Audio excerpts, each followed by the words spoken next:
Hey everyone, I'm Anvita and welcome back to Sky Astrology. It's a space where we connect the sky above us to the sky within us to uncover our cosmic truth.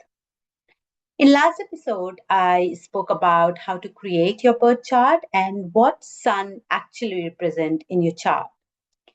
And today in this episode, we would get things started by diving into the sun signs, or as I say, zodiac signs, and it will be followed by the planet which actually rules that sign, because the sign and the ruling planet actually share a lot of same energy. They kind of mirror each other, I would say.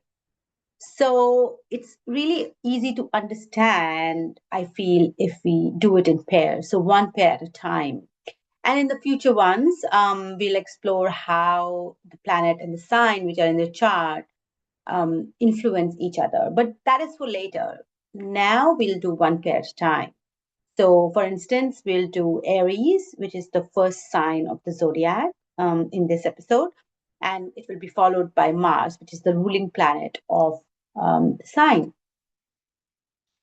I know some of you might be thinking that, well, I'm not Aries. I should, what's there for me? So I'll just skip this.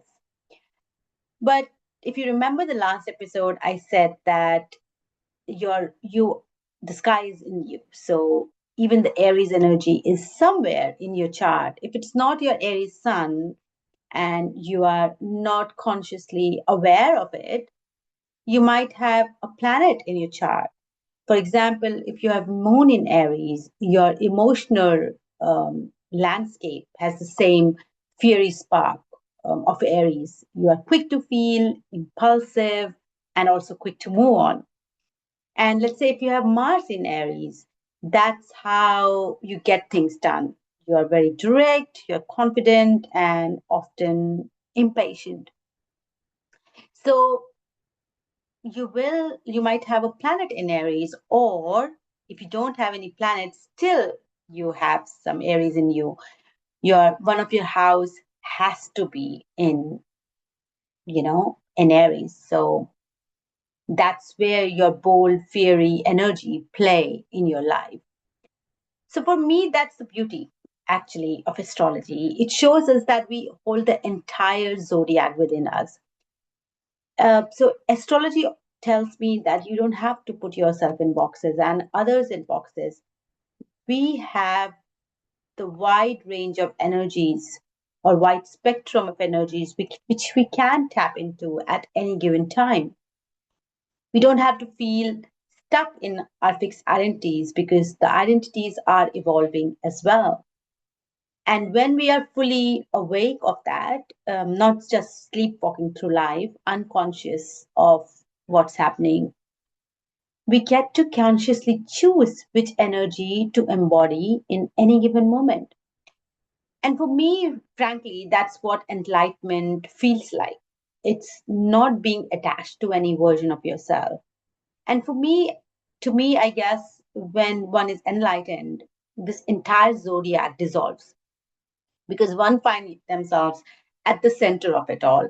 So, because they are not running on any pattern or an autopilot mode, they're just fully aware of every move they make, and they're aware and they're conscious which energy they're accessing in that given moment. So, for me, that's where the true agency, or I call the willpower, a free will, comes in. And for me, free will is the greatest gift given to humanity by the universe. Because when we have the agency and we know that we have the agency on our life, we don't just simply react to life.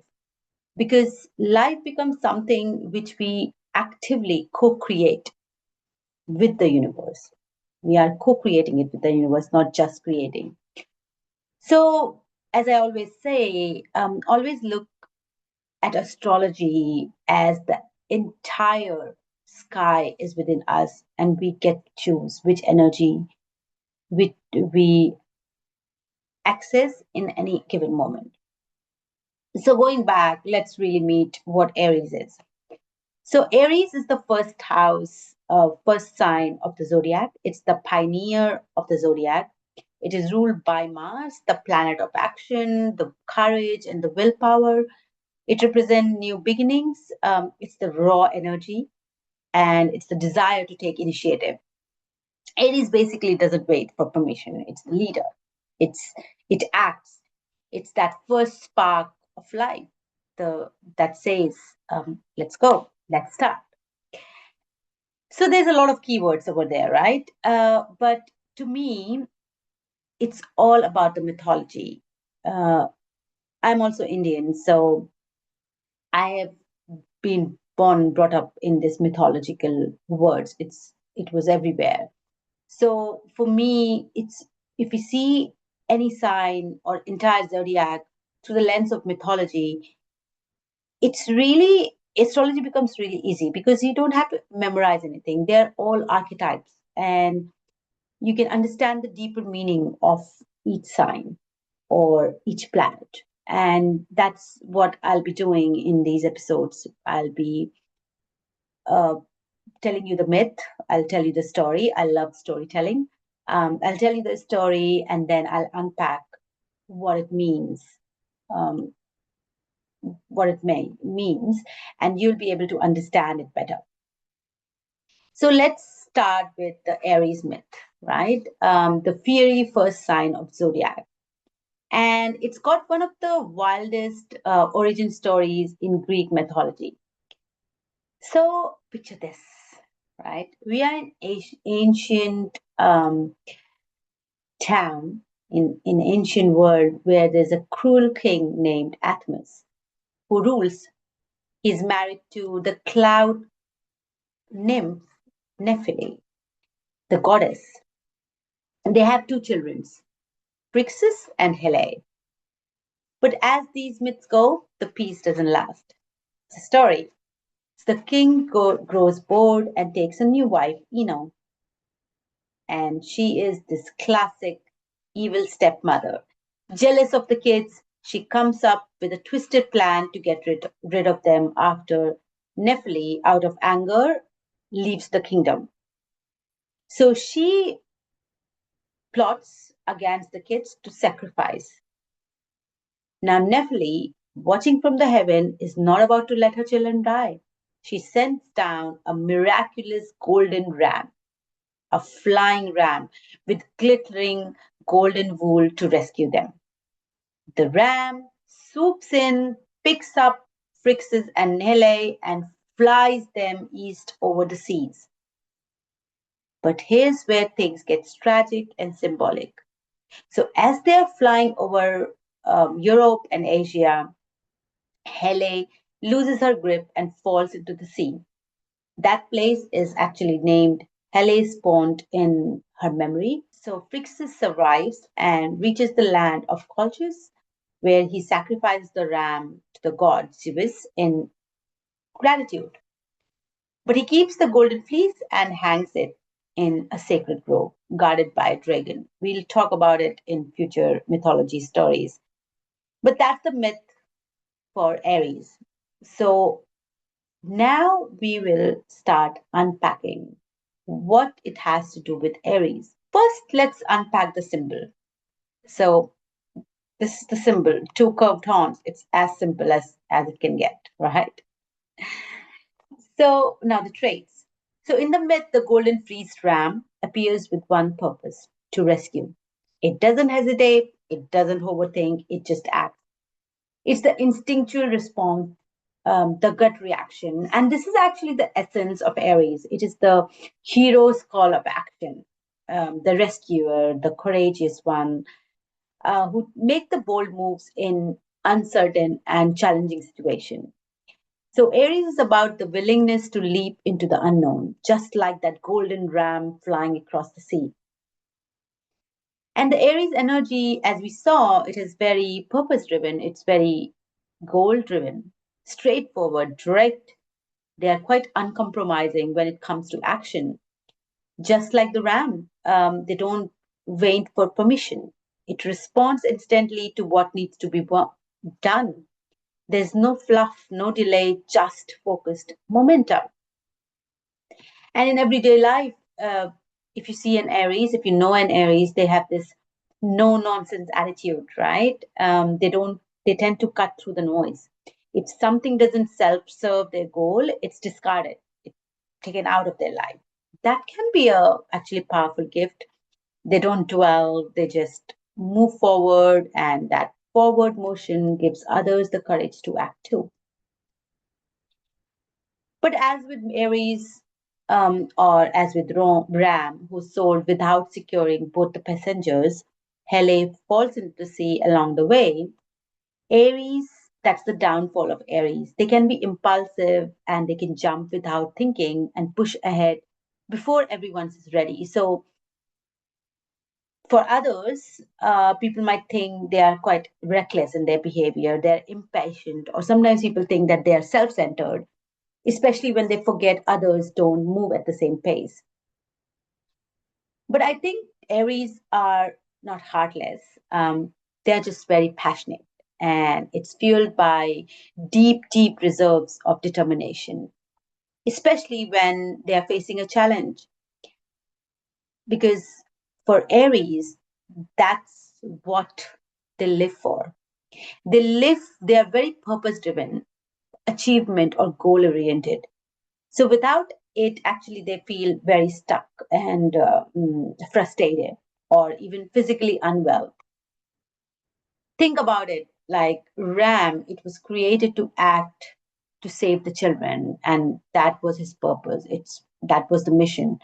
And that's why Aries, in their highest form, they are not just rushing, but they are answering the call. They are the symbol of divine purpose. They have this drive to win, to create, to conquer, right?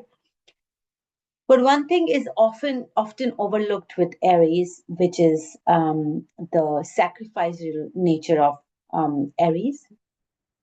Uh, like, for example, in the end of the story, Phrixus actually sacrifices, or Ram sacrifices itself to the to the gods. So this is an act of selfless, purposeful, heroic end of the ram, and that is pretty much Aries energy, right? The sacrifice of the hero. They are not the martyr. They don't wallow in suffering. They rise, act, and offer themselves for to the cause, to whatever the moment calls in, and they put themselves on the line to stand for truth and justice because they there's something in them says, if not me, then who will do it, right? So they are the leaders in all situations, especially in the challenging ones. It's this instinctual reaction they have to protect others without hesitation. They are very brave, individualistic, and action oriented and goal oriented um, in their actions, and they have this willingness to act for something greater than themselves. Even when it is hard, dangerous, or requires something's giving up, Aries will be the ones who will take that first lead. But as I said, they can be a bit reckless and impulsive. So it's the element of fire. It's a fire element. They can burn out if they are not careful. So for me, if you ask me what is the guidance for Aries, I would say if you are conscious of that energy, you are built for bold moves. If you have a sun, a moon, or a Mars, or first house in Aries, you are built for bold moves. You have got this incredible instinct that pushes you forward, often before anyone else have any idea what to do. And that's your superpower. You are the leader. You're born to be the leader. But sometimes it's helpful to take that pause just for a moment before you leave. You will still be fast, fiery, but with that little bit of reflection, your actions land with even more power. You're quite passionate, right? But channel your passion into something that really means something to you. Because when Aries care, Aries wins. And yes, um, patience, I know, is not the default setting. It's not comes easy to you.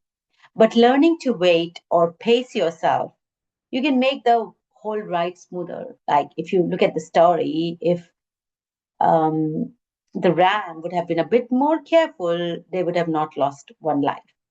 So that's that's the essence of Aries. That's the suggestion or an advice for an Aries person. And also, they are born leaders and very independent, but it's also about listening and being present and knowing when to collaborate. Um, in the end, lastly, I would say that with the Aries energy, for you, you are so goal oriented that you can jump from one challenge to another without stopping to realize just how far you have come. So it's very important for you to celebrate yourself along the way. Take that breath, feel the fire, and walk with intention. Believe me, you've got this. You've got this. So that's about it, really, about Aries. So if you have Aries in your chart, like look at your chart and see where Aries is in your chart. If it's the planet, which house it is in, and where you are actually being called to take that leap, act, lead, or be courageous. And if it is very, very unfamiliar to you, it is definitely in your chart. So maybe that's exactly the energy you need to welcome, maybe right now. See where it is and where you are being called to act or lead. So, with that, I will wrap up this episode and I'll come with an episode on Mars next time with the mythology of Mars. And until then, keep noticing where the Aries energy is alive in you and when it is alive in you and where it is. So invite in that energy. And I'm also sharing the document below with the Aries keywords, which will be very handy for you. But actually, mythology might have given you a deeper insight into what Aries is all about. In the end, if you like this episode, I'll do the drill. Subscribe and hit the bell icon so you don't miss the next steps in your astrology journey. And remember, the sky within you holds your cosmic truth. Thank you and bye bye.